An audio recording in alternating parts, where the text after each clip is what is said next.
Dans cette vidéo, je vous propose de nous intéresser à la fonction calcul spécifique pour calculer notamment des dérivées.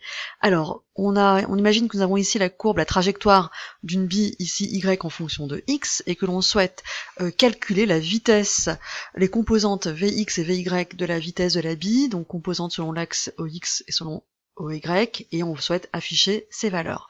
Alors pour cela, l'onglet magique c'est traitement, calcul spécifique et dérivée. Mais avant, on choisit les courbes vertes ici. Donc traitement, calcul spécifique, dérivé. Il suffit de faire glisser, donc nous ce qu'on veut dériver c'est x par rapport au temps. Donc on clique x par rapport au temps, calculer, et on a une nouvelle variable, une nouvelle grandeur qui apparaît, la dérivée de x par rapport au temps. On va faire de même pour y, pour avoir la composante de la vitesse selon l'axe oy, et tout de suite, ce que je vous propose, c'est de changer les noms des grandeurs pour que ce soit plus clair. Vx, style croix, et vy, style croix également. Alors, supposons que l'on souhaite également calculer la norme de la vitesse. Donc pour cela, on va dans Traitement, Feuille de calcul, on va créer une nouvelle grandeur qu'on va appeler V comme norme de la vitesse, qui va être égale à la composante de la vitesse selon x, notée ici Vx, avec petit v, petit x ici. Si j'avais mis un grand V, un V majuscule, j'aurais dû mettre un V majuscule. Le carré, c'est puissance 2. Donc on tape sur la touche chapeau. La touche chapeau n'apparaît que lorsqu'on note le caractère qui suit. Ici, c'est le chiffre 2. Plus la composante de la vitesse selon l'axe Y au carré. Et ça, on veut la racine carrée. Donc racine carrée, je vous rappelle que c'est pareil que puissance 0,5, d'accord? Puissance 1,5 si vous préférez.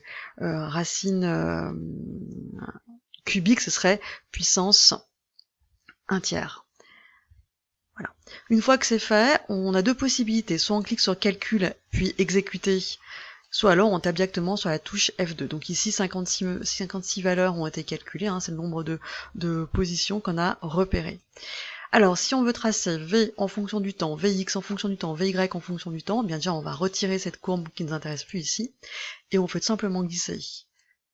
On va déjà prendre soin de vérifier qu'on a mis V en point, en croix, hop là.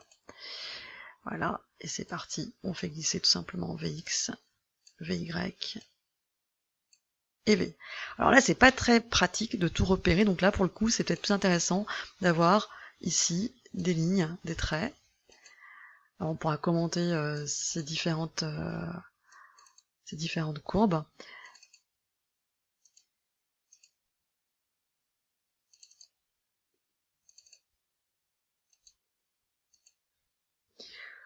Voilà.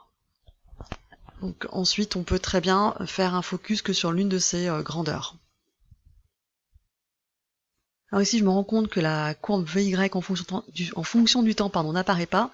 Donc pour cela, clic droit, calibrage. Et là, donc, vous avez l'allure de vos différentes composantes de la vitesse, ainsi que l'évolution de la norme de la vitesse en fonction du temps.